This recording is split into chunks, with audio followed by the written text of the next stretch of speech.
everybody, and welcome to the Besides the Norm podcast. My name is Stuart. We have Monk at the other side of the table. How are you doing, my friend? What is happening? I don't know why I do that with my Why voice. are we doing this weird, so brother?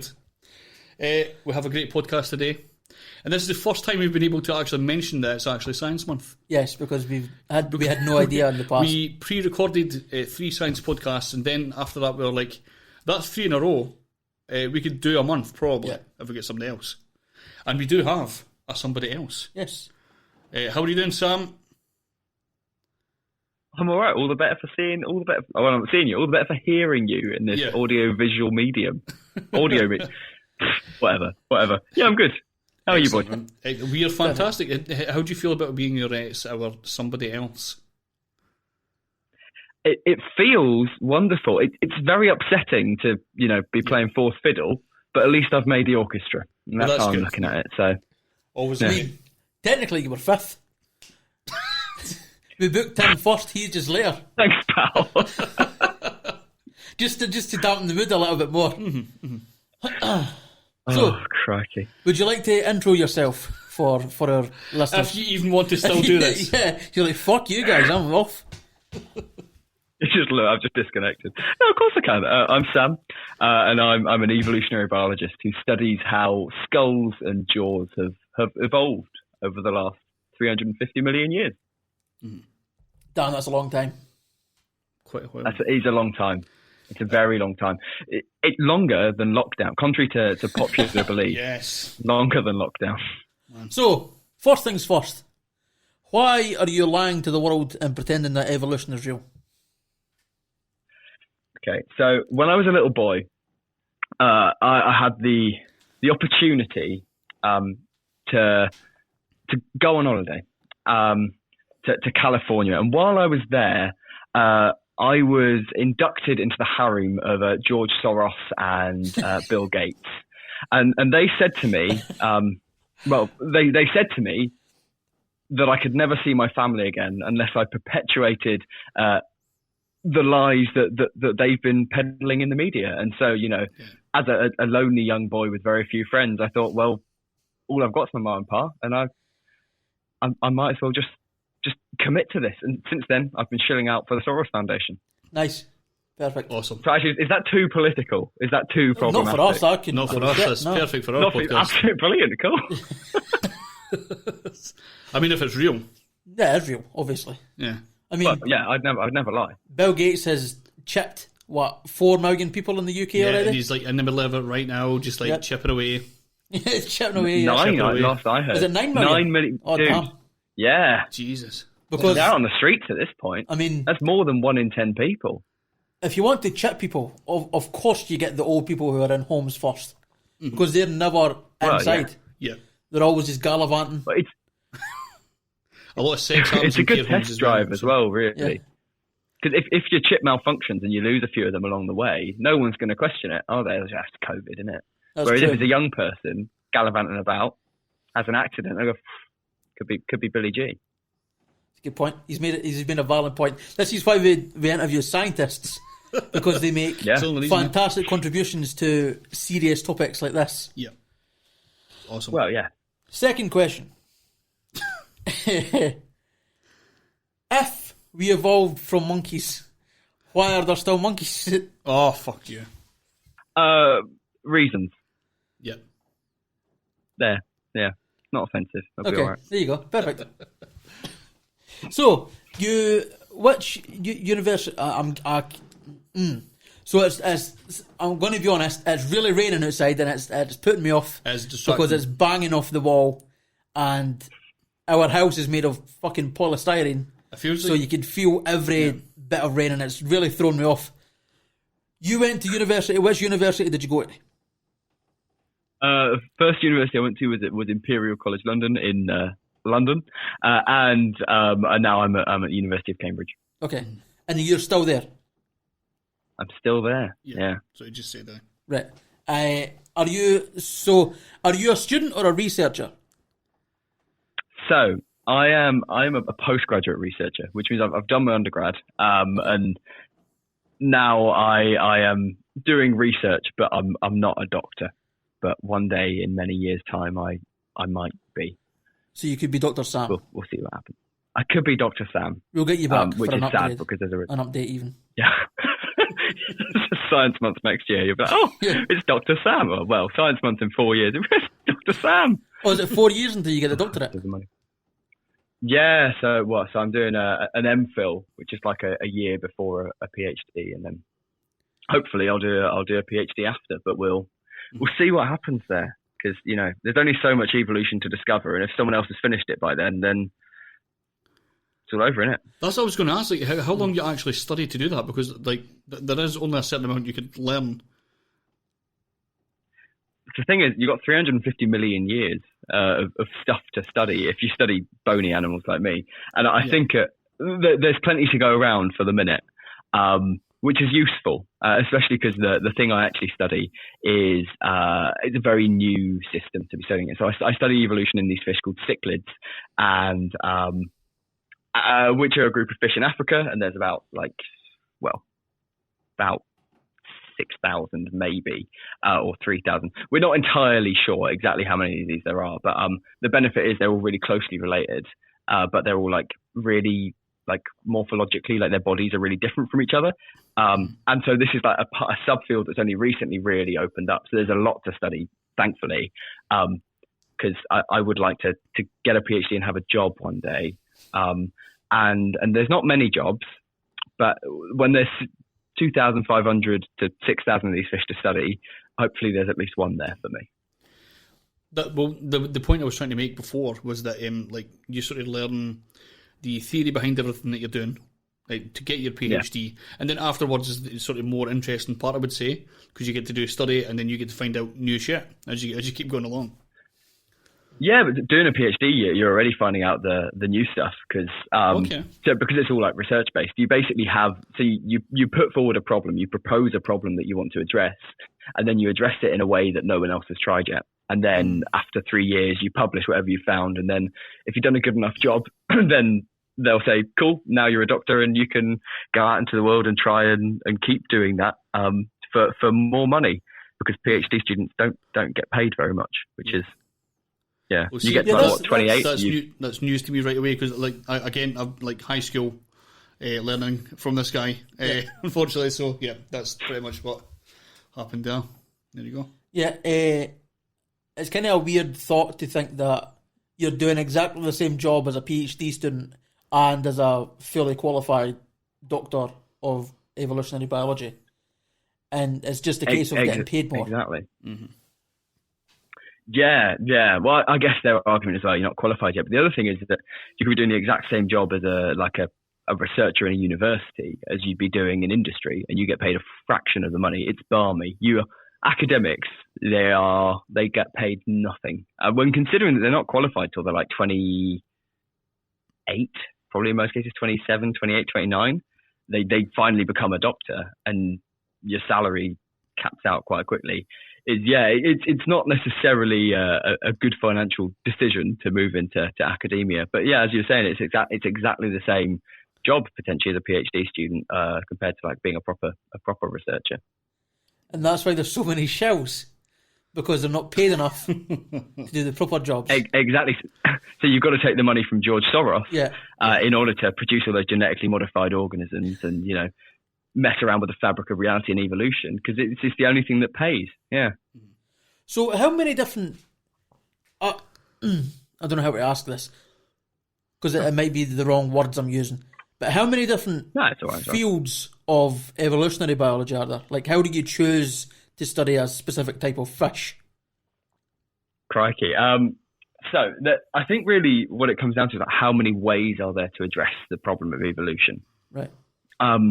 And historically, so the way people used to do it really was by looking at animals that are alive now and trying to basically dissecting them down to potentially their skeleton, or looking at their muscles, or just their organs to try and compare them.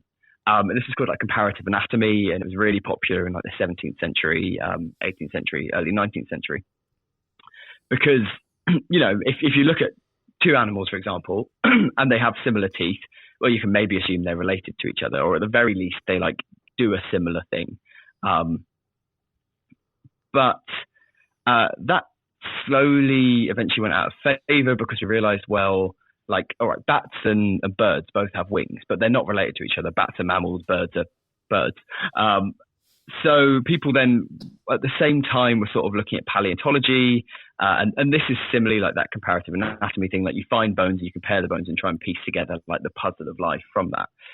But they're quite like subjective, and as I said, like you end up with these overlaps between different species that have similar traits but aren't evolutionarily related to each other. Then there was a new field, or a newer field, called developmental biology, and this is to some extent what I do. And what that was you take the embryos of animals and you study how their embryos develop over time, and based on similarities in how they develop when certain things arise or how they appear, you can then begin to perhaps make assumptions about how things tessellate together. But all of this, realistically, is before Darwin publishes his theory of evolution by natural selection. But Darwin's theory, and I say this a lot, but Darwin's theory wasn't necessarily taken up by all scientists until actually in the early 20th century, when these scientists come along and they pair his ideas with Mendel's ideas of genetics. And then, we can say, oh, evolution is probably accurate, because now we know what the unit of heredity, the thing that's passed down from parents to their offspring to make them similar, is genes. And so you have this field of genetics come up, and arguably now most evolutionary studies now look at genomes or genes or genetics generally, but arguably it is still its own field. So you have all these separate disciplines. You have paleontology looking at fossils. You have developmental biologists who look at how animals develop, and then you have like geneticists. And yeah, really those are the three fields. And then within those, you have, well, what animals and what things do you want to study? Do you want to study insects? Do you want to study crustaceans, so crabs and lobsters? Or maybe you want to study plants or fungi or bacteria, or in my case, vertebrate animals with bones. So yeah, there's a lot of places to go. And I think your question was about how do you decide which one you want to go into? And for me, it's that when I was a kid, I loved going around aquariums. I just found something really relaxing about it. Yeah, and so I was like, well, I'm interested in evolution. I'm interested in development and genetics. And I went, well, fish are kind of cool. And they're chilled out, and I don't feel quite so bad about killing them. So there's that as well. Wow. It's quite useful. I don't mind fish fingers, but occasionally a steak, I'm like, I'll still eat it. Is it fish in fish fingers? Yeah. Probably not. Well, the benefit with fish fingers is fish don't need fingers, so actually you're doing them a favour by eating them. Great point. Amazing. So okay. Can I quickly? My question was really like, so I'm so outside of the realm of real scientific education. I love science, but I'm not good at it, and I've never been trained in it or anything. So what I was asking was. Yeah. At high school, in second year for us, I don't know what the years are in England, but we chose physics, chemistry and biology. And then you obviously chose biology, and then went into evolutionary biology. And then you had to choose something. Is it just a case of you saying, I want to study fish, so I'm going to study fish? Or is there a choice of you can study these things, these things, these things? Okay, yeah. So during my undergraduate degree, so there's obviously other kinds of biology. I specialize in evolutionary biology, and I just found over time I was just really interested in how like bony animals came about in the first place. Because obviously, when you think of an animal, you think of probably something cute and cuddly, a mammal, or maybe a bird, dinosaurs, or fish, and all of these are connected. They're all bony animals, and I was really interested in that. And then for me, it was just that I really always liked fish, and so I just naturally gravitated towards that. Yeah, I think most people just during like studying everything at university eventually find something that tickles their fancy. And yeah. You said it was a if that answers it, type of fish. A specific type of fish? Not really. The reason cichlids are really interesting is I said before, there's so many of them. Yeah. So these cichlids, what's interesting, as I said, is there's so many of them. They're really closely related because they've evolved over a really short period of time. In this lake in East Africa called Lake Victoria, there's like 800 of these have evolved over the course of 15,000 years, which on evolutionary timescales is basically completely unprecedented. And so because it's such a short timescale, they're genetically really similar. You can mate different species together and produce hybrids that can reproduce. So whether or not they're even really separate species is another kettle of fish. But they are so morphologically, like aesthetically, they look so different from each other. Like just their jaws. Some of them have like jaws like sharks that are really long and designed for like swimming around quickly and catching other fish. And then there's others that have like got really short stubby jaws and they just like scrape algae off rocks. And so they're just a really, really interesting group of animals in which you can study evolution because they're so different from each other, but also so closely related. So what actually makes cichlids a specific thing? What makes them like a species? Yeah. Or like a group? What's the difference? What's the difference between them and other fish? Yeah. A species and a group. Okay, so basically, this gets into some like very philosophical science. But, like realistically, what is a species? Me. Okay, so a species, and the easiest way to put it is a species is a group of animals. Okay, it's a kind of animal or a kind of plant that can reproduce within itself, but can't reproduce with animals outside of it. Okay. And there are lots of reasons why they might not reproduce. It could be that like they're genetically incompatible, and if they produce offspring, they are so like disabled that they die very rapidly. It could be that they're genetically incompatible and their offspring are inviable. They can't produce more babies. Or it could be that they're like isolated from each other and therefore like there's a mountain in between them. They can't reproduce. So they're just like starting to become different. And then eventually over time, they'll be so different, they're genetically incompatible. But yeah, they're like separate populations from each other. And then when we talk about biological groups, they operate at lots of different levels, but the level above a species is what we call a genus, and this is a group of species, like different ones that all evolved from like a single common ancestor. And then above that, we can go up to higher delineations. So eventually, like a kingdom, and a kingdom is like the plant kingdom, the fungal kingdom, the animal kingdom. So yeah, it's just a way that I think biologists and evolutionary biologists try to group animals together because we like order and we like to know how things work. Mm-hmm. Okay. I like that study as well. Like you said, what's it, 15,000 years between like each evolutionary stage or something you said there. Is that right? So between these cichlids, yeah, there's 800 of them that have evolved in 15,000 years, which normally like you're looking at millions of years for like new species to appear. And these guys are just like, whatever. Cool. I'm now like a different color. I've got a different face. Or, oh, look at me. I now like look after my babies in my mouth until they're old enough to swim off. And there's another fish that's like, that looks kind of yummy. And so they develop these like lips that are basically like a suction cup, and they attach it to the mouth of a female and they just suck all of the food, all of the babies out of it and eat them.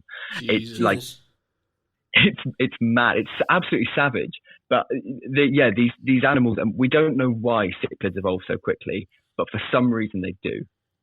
I like the idea. Is there anything else that like breeds that quickly that you can get like quick generations? Like plants are sort of easy to go through generations. They do that really quickly.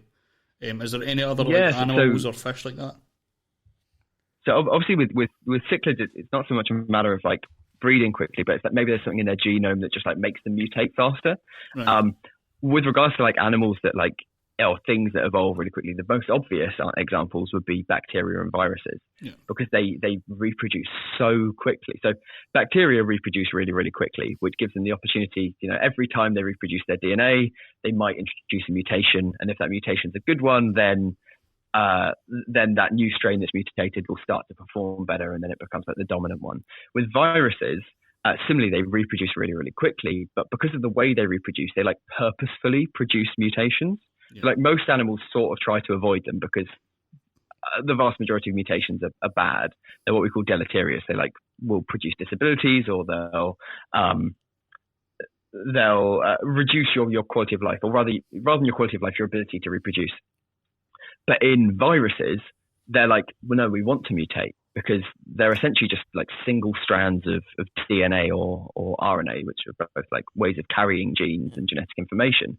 And they're like, well, if we mutate really quickly and like we produce 20 million viruses, and in 1 in 10 cases we produce a mutation. That's a lot of mutations. It's a lot of genetic potential to like produce a better virus. And that's why when we're like, I hate to talk about coronavirus, but when we're looking at coronavirus in the news today, they were saying how, this like Kent variant has independently produced the same mutation we're seeing in Brazil, because these viruses just when given the chance, they just evolve so quickly, at like a scale that within like bigger animals or within animals or within like other actual living things, because whether viruses are alive or dead is a different question. But it's just impossible to replicate that. So, a quick question. We actually had a virologist on the podcast, and I forgot to ask this question. And I feel a bit annoyed by that now, but I'm going to ask you because I assume you might know. Is it accurate to assume that a mutation of a virus could more often than not make the virus less deadly as opposed to more deadly, because it needs to live for longer? So when you look at a virus, it's for example, RNA viruses just have like a strand contained within that codes a few genes. Okay, and the genes it codes will be it codes to like produce a coat around it, which is a bit like sort of a tank. It protects it from things that will try to destroy it, and then it will code for potentially like something to help it reproduce, and then it will code for like a third gene, which is called a spike protein. And these spike proteins are what let the virus get into cells. Now, if they produce a mutation that makes the spike protein not do its job, then obviously it's producing a virus that's less effective. And to be honest, most mutations probably do nothing or make things worse. But when you've got like 100 million viruses, or for example, when the virus is in you, right, there's millions of copies of it. And if it infects like 3 million people, that's like millions times 3 million. Like we're talking billions, trillions of viruses. And so even if the vast majority of mutations are bad, deleterious, like I said earlier, all it takes is for one to be better. And when you've got like 3 trillion opportunities to do that, then it's highly likely you're going to produce something. And because they reproduce so quickly, then it doesn't matter if most of them are bad. As long as a few are good, then they're going to be successful and keep on going. Mm-hmm. Awesome. I had a question while we were going through the last thing about mutations and stuff. So I'll just ask, what are the most likely, and I added to this as well, what are the most likely human mutations? Like, is there any evidence for like any future mutations like right now? So I'm just going to briefly have a think, because I can remember some. Mm-hmm. Okay, so the most likely human mutations are probably cancers. In that, nice.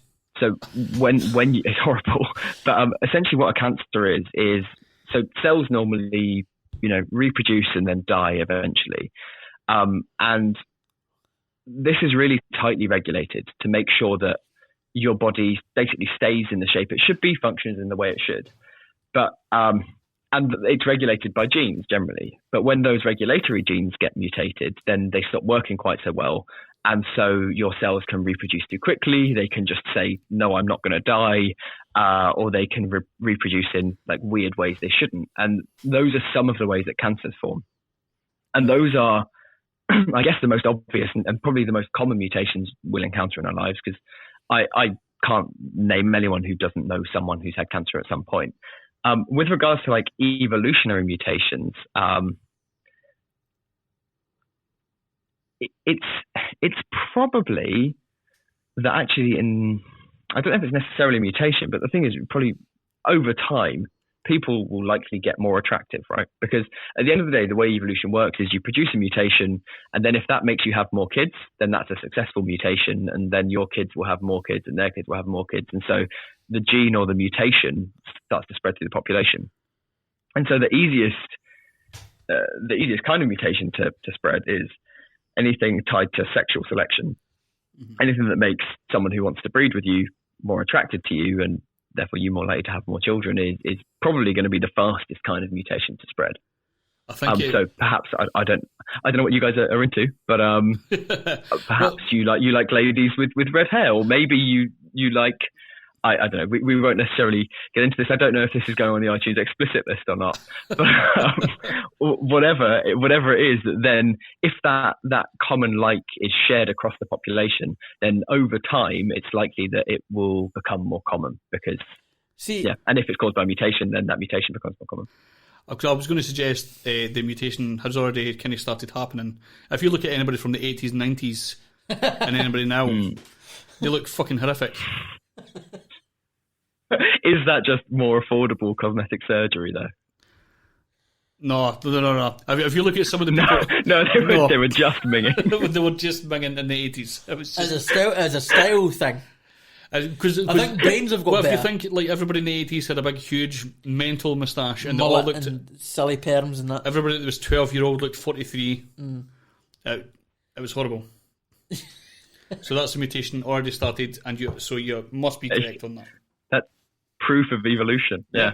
Right there. So I don't know if I like the idea of there being a more common idea of attractiveness, because we're already sort of stuck in a world where there's an official form of pretty, and that comes in guys and girl form, and then anybody who's out with that is sort of like depressed and like really upset about life and shit, and it's just can't get anybody to listen to their podcasts. Yeah, and if that gets any worse, it's just it doesn't bear thinking about.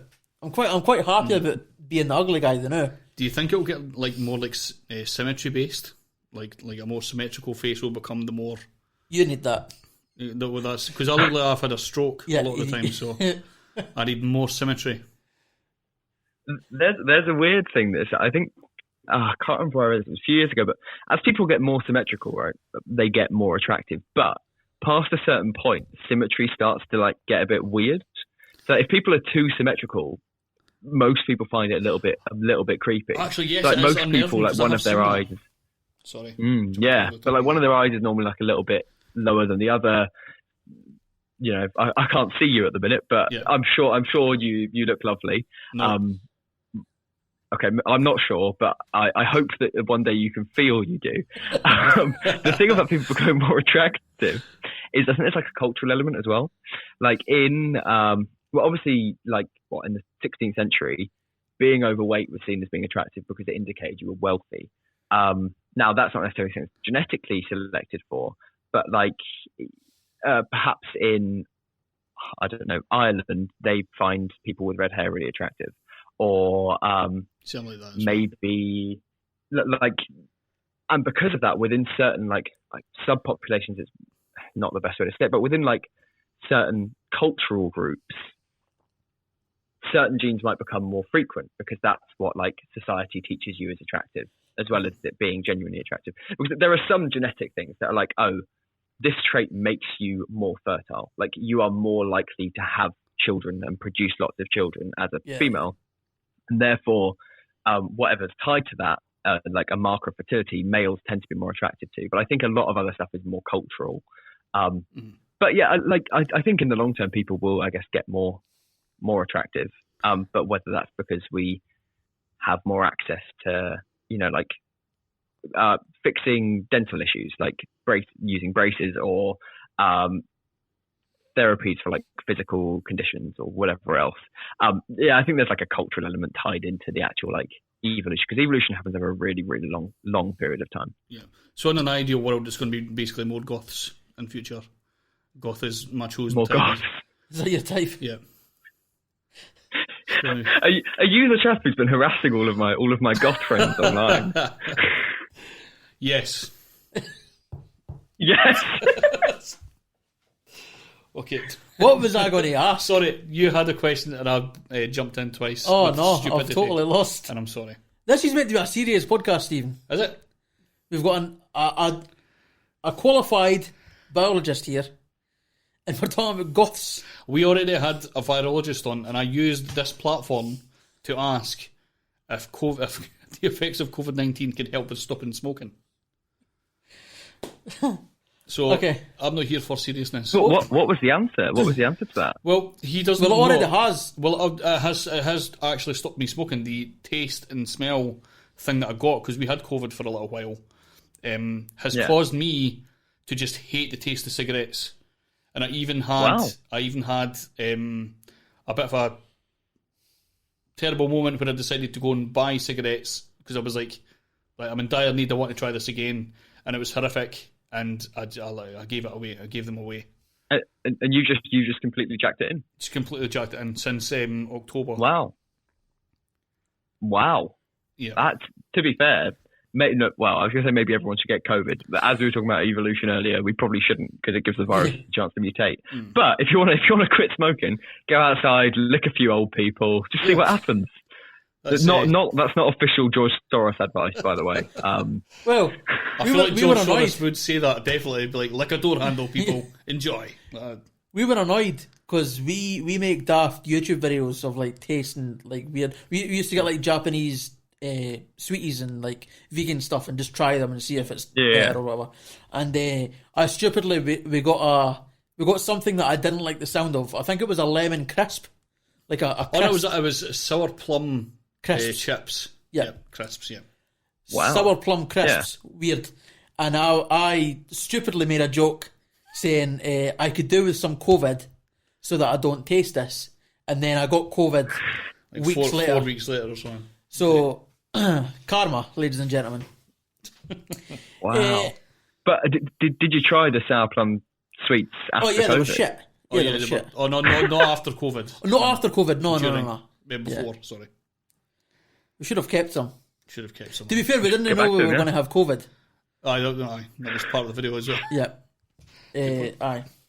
So, serious conversation. Sorry, I will stay away. Yeah, sorry. Do you have any idea of why humans seemed to have evolved brainily? Brainily? Sorry. Serious questions, boys. You told me I couldn't think of it. I don't know the word. Intellectually? That would have worked better. Yeah. Intellectually. Sure. Brainily. Amazing. I guess the thing there, right, is that we're not like, okay, so you look at a lion, right, which is an apex predator because it's fucking massive, right? Like if a lion wanted to eat you, there's nothing you can do about it.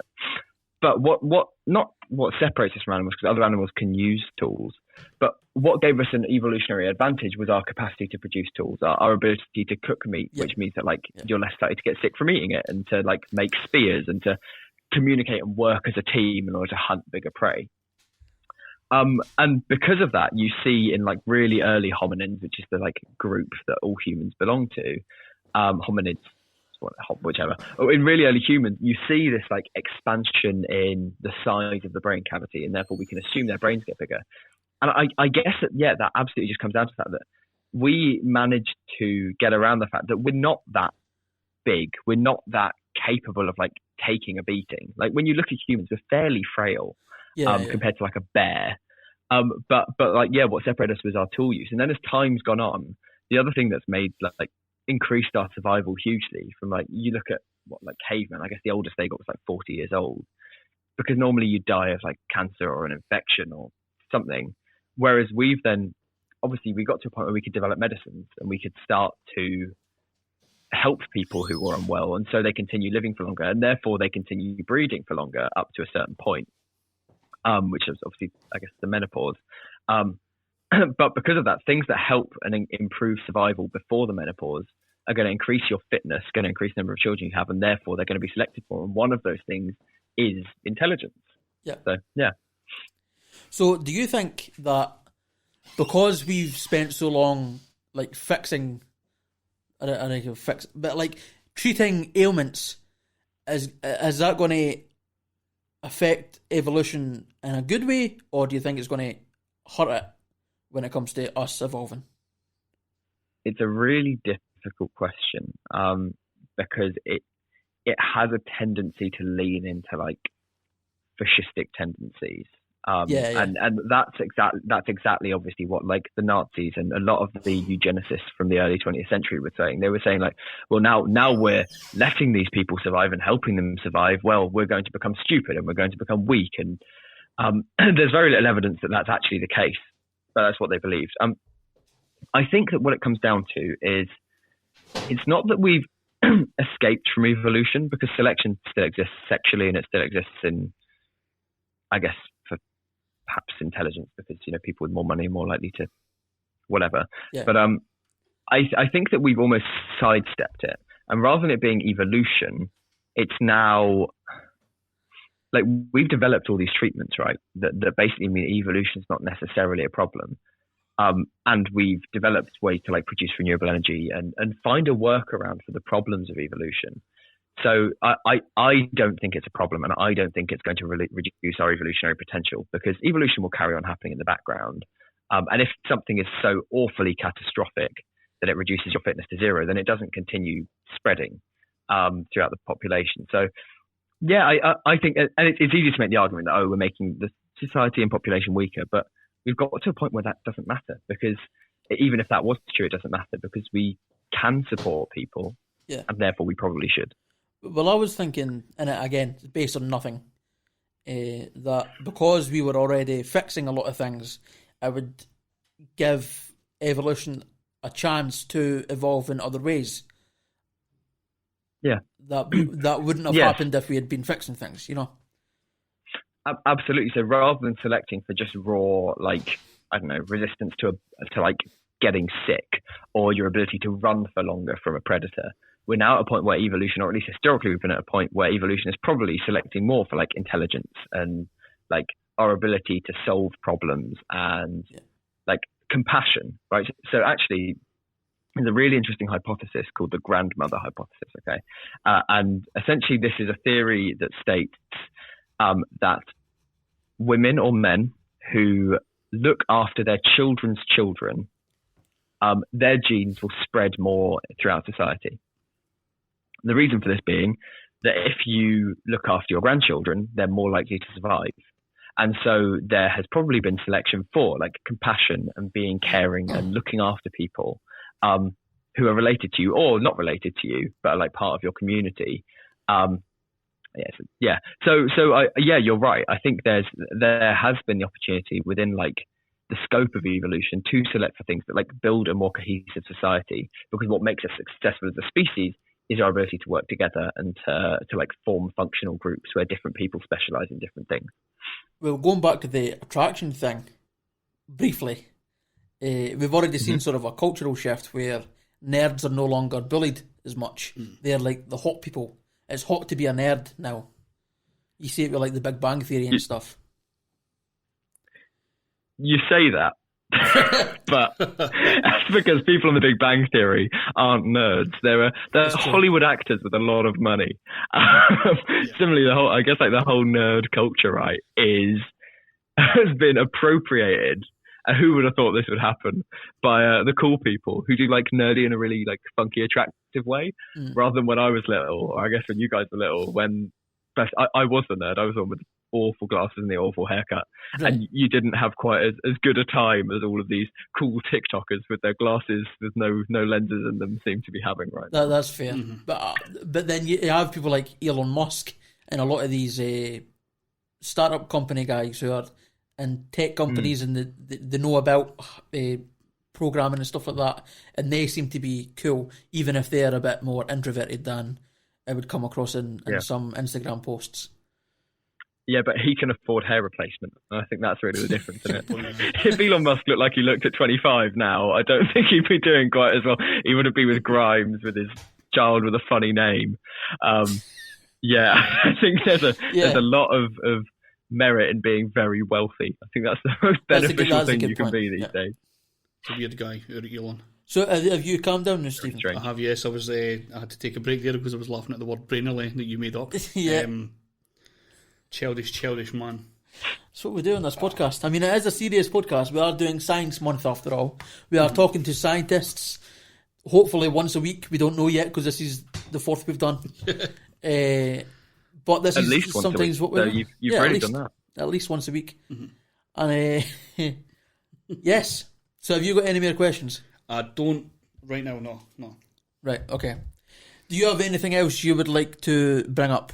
Is there anything else with your research that you're interested in that you're expecting to find? Well, I did I guess you guys are sort of quite into music and stuff, right? Yeah, we do a hip hop podcast. Am I right in saying? You do, yeah. So I hear. Literally hear, because it's a podcast. Nice. But no, I did far from it. But what I do know is I did a really cool project. I guess we can briefly touch on it, which is about like the evolutionary theory. Less so that being interesting, but more so actually what that stemmed from. It's a really cool project that my supervisor worked on, which is about like the evolution of modern music. Okay. I'm basically applying like traditional evolutionary theory and evolutionary pressures to cultural ideas, and in this case, songs. And what they wanted to do was like see whether there's like an evolutionarily best song, which I guess is sort of a bit like when you're on Spotify, right? And you listen to music you like, and then perhaps like maybe that's like a mutation, and then you do other music by that artist, and maybe you find another artist, and eventually you find like the optimal song, the best song, like your absolute jam. Yeah. So what these guys did was they like found a bunch of chords and like randomly stacked them all together. And they had, I don't know, several thousand people, 100 people, just go through and they go, like, I like this one, I don't like this one. And then once they got those like random stacks of chords, the ones people liked, they like randomly made them like have chordy sex together. And the chordy sex produced like some like randomly shuffled chords from their like parents. And they carried on doing this generation after generation after generation. And eventually they found this like the perfect, evolutionarily best, sexiest song. And take a gander at what song it sounded like. Oh, is that a real song? Look, it sounded like a real song, yeah. Like how recent are we talking? Probably 90s. 90s. Mumble number 5. I bet it was something like Venga Boys or something like that, like something like huge. I fucking wish it was Venga Boys. Was it worse? The Nokia theme tune. The Nokia ringtone for God's was what sake. it sounded like. That's horrific. To be fair, everybody loves that. Yeah. Yeah. You went in the completely wrong direction. But I was going down the direction of thinking about music and like sort of some of the most popular songs. I'm a DJ as well behind the scenes, or was. Yeah. Not allowed. That was illegal still. But like again, not anymore, yeah. I was trying to think of like really popular songs that people keep asking for a lot of the time, but nobody asked for the Nokia theme tune, so that never came up. Maybe if you start slipping it into your set. Well, that's it. I think there you go. Because I've always been looking at like different songs to add in to different sets and stuff. So maybe the Nokia theme tune may come up, and then I keep getting asked for it repeatedly. To be fair, there's a lot of psychology goes into DJing, because it's not just a case of put on songs and everybody will dance. You have to really to work them up to it. Yeah. Because I never knew this until we started DJing together, that you really need to start slow and then slowly build them up, because people get drunk at different paces. Yeah. And you can't just put on a big dance hit and then everybody's going to hit the dance floor. It's really a long process of going, how are they? Are they happy yet? If they're not happy, I'll put on another happy tune. If they're ready to dance, I'll put on a more dancey tune. There's a lot of psychology in it. And again, I don't know if it happens everywhere. It's particularly Scottish crowds. Like the more drunk they are, like the better the night's going to be. You have to wait till about 9-10 o'clock. That's usually when everything kicks off. Yeah, then you put the cha-cha slide and then you're done. That's your night. Clear sailing for the rest of the night. That's the night.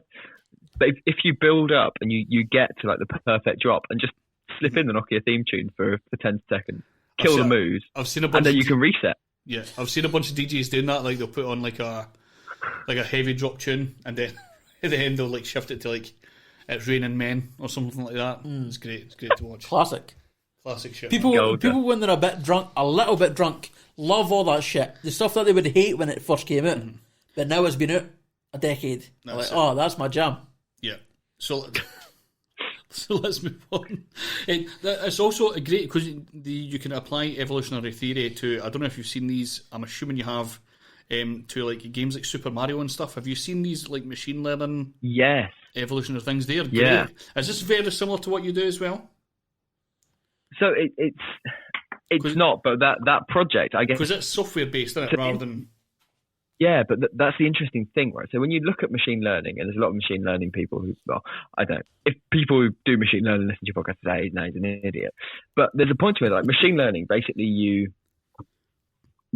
train your model, and you say, this is like, this is a cat, this is a dog, this is a cat, this is a dog. Mm-hmm. And then over time, you can then give it more images and it will categorize it as cat, dog, and it gets better and better, which is a bit like evolution, right? Where generation after generation, after exposure to like a challenge, if you survived that challenge, then your genes were good and they're going to pass on. So these machine learning models are sort of operate on this, like the same wavelength, at least the same premise as evolution. And so, yeah, with like all these games or like making music or whatever it is that these machine learning models do, it is that evolutionary theory, and evolution can really easily be applied to culture or like cultural ideas, because the way humans work by like choosing something that's good and throwing away something that's bad very much operates in the same way as evolution. Like the YouTube algorithm, right, which is probably the bane of you guys' existence as much as it's mine, with your snack chats or whatever you call them. It operates in the same fashion. Like, oh, people like this, therefore it's good. People don't like this, then screw it. It's not going to show up in YouTube search anymore. And YouTube search is like the evolutionary pressure. It's an interesting premise, and it's something we're seeing happening a lot more now, as people are like, well, maybe this is a cool idea. Let's apply it to music. Let's apply it to the science of ideas, or like actually, my project was applying evolutionary theory to the history of evolutionary theory. So we looked at like every evolutionary paper published between 1857, which is 5 years after Darwin publishes On the Origin of Species, and then 2017. We were like, how have the ideas that have come about since then changed? How have they like shaped the entire landscape of science? And just to work out like whether science advances steadily or whether there are like revolutions in ideas, and which ideas are the ones that have like created new fields. So it's a really interesting premise and a very promising field as well, this like cultural evolution idea. Awesome. There was things that I forgot to talk about at the start because the rain threw me off. There's apparently, I think Richard Dawkins was talking about it, how there was apparently quite a few things that Charles Darwin just didn't understand about evolution. Yeah. What would they be? Is it integral parts of evolution, or was it just details? Oh, hugely so. So his idea was essentially that you have a population, and you like apply an evolutionary pressure. So, for example, maybe that's like, I don't know, the only food available are like cherries from taller trees. And therefore, individuals who were smaller wouldn't be able to reach the cherries, they'd starve to death and they'd die. And so the population would, over time, get progressively taller, because only the tall ones can like eat, and then they have tall babies, and they have tall babies, and so on and so forth. But the biggest thing that Darwin was missing, and a big reason why the theory struggled for like its first 60, 70 years, was it was like, well, okay, cool, this may happen, but what is it that's being inherited? Like what is it that these like tall animals have that's making their babies tall? And so it wasn't until Mendel, who famously in like GCSE science, you learn about his peas being like wrinkled or smooth, which is, you know, poor guy having to put all that on display in front of a group of 40 boys at the age of 15. But essentially what we then discover is that, the reason that these peas do this is this idea of a gene, okay, or an allele or whatever you want to call it, but a gene. And once that was sort of forgotten, I think that happened in the 19th century. And then in the early 20th century, this group of scientists piece this genetic theory together with Darwin's theory, and they go, oh, so this makes sense. We now know what it is that's being transmitted between generations, and therefore what it is that evolution's actually acting on. So that was Darwin's like biggest missing thing, was that it's like, well, what is the unit of inheritance? Okay, so it was genetics he didn't understand.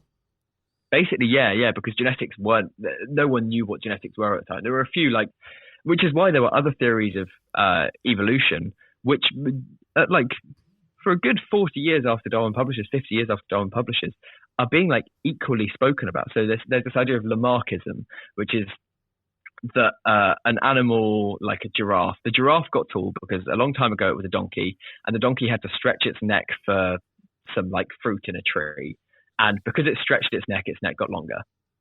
And that was equally popular and still spoken about and still written about in scientific literature until this idea of genetics is paired with Darwin's theory. Right. Okay. Because I've seen a few videos of people thinking they've got a gotcha moment for somebody like Richard Dawkins and saying, "Oh well, Charles Darwin was wrong about this," and he's like, "Aye, but we fixed it." Like it's not. Yeah, exactly. Like if Darwin had got it right, I'd be out of a job. Like if Darwin knew absolutely everything, that'd be incredibly impressive to understand the entire 4.5 billion years of life on Earth in a lifetime. But yeah, there's so much we're still uncovering as we're starting to learn. We've learned about genetics. Now we know about epigenetics, which is how your body decides which bits of your genes are going to be expressed. And then on top of that, we found out, epigenetics, you might be able to pass them from mother to child. And so we've got all of these other aspects of how evolution happens and how information is shared between generations that Darwin couldn't even have comprehended. They didn't know what DNA was when Darwin was around. They didn't know what DNA was when genes were first put forward. So yeah, we're discovering more stuff every single day. And a final question. So because you're currently studying things that already exist, are you looking forward to hopefully at one day finding a new species of thing? I think it would be cool. Then the problem is what would I name it? I guess it'd be I don't know, BTN Medii or something, whatever. The brain of the fish. We support that. Finally. But it's I think it would be cool, but my interest isn't necessarily in discovering new species, but it's working out how they came about, if that makes sense. Oh, right, okay. Or how new species could be made rather than actually find them. Although I would like to go on holiday now to Malawi and go diving and find a new fish, because frankly I need a fucking break. But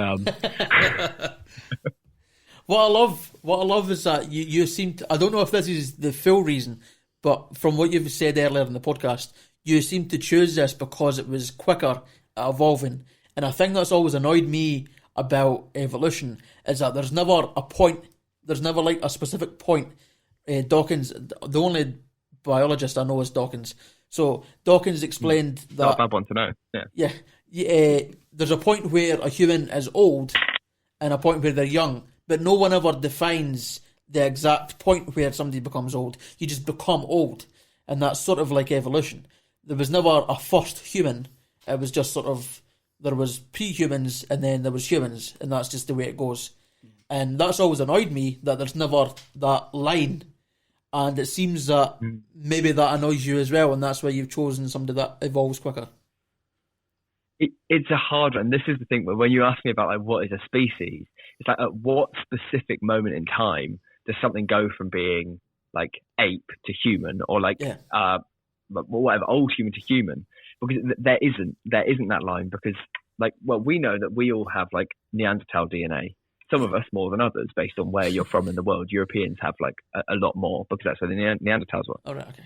But it's we treat these as separate species, but clearly they could reproduce, and that's how their DNA is in us. And yeah, there is this problem of it does become difficult when all of these lines don't exist. Now, yeah, the benefit of these fish is, similarly, the lines are really blurred between them because they're really, really closely related. But at the very least, you can see almost evidence of evolution, because actually in one of these lakes, evolution is happening before our eyes. There's this one species which has a range where it can be found really deep in this lake, and it can be found near the surface. And the ones that you find near the surface are a different color to the ones that you find really deep, for camouflage reasons, because as you go deeper into the water, the color balance changes. And so we are watching right in front of us now these two species separate from each other, which is crazy. You just don't see that. And I think it becomes so much more tangible, so much easier to grasp as a problem when you can go, actually this is happening. This isn't something, we're not talking about humans evolved millions of years ago and then 200,000 years ago we were anatomically modern, we say, we looked like we do now. You go, actually, right in front of us now, these two groups of fish are becoming different groups of fish. And yeah, that's an amazing thing to be able to experience because it helps make everything make so much more sense. So yeah, if you're interested in science, I run a podcast called Sit Down with a Scientist, lives where podcasts live. Or by the time this is out, there will be another podcast out called Live, Laugh, Lovecraft, which is a Lovecraftian Dungeons and Dragons science podcast. So if you're into tabletop role playing, give it a listen. It should be out by then, but we'll see what happens. Yeah, and otherwise I live on Twitter at SJ_Mckay.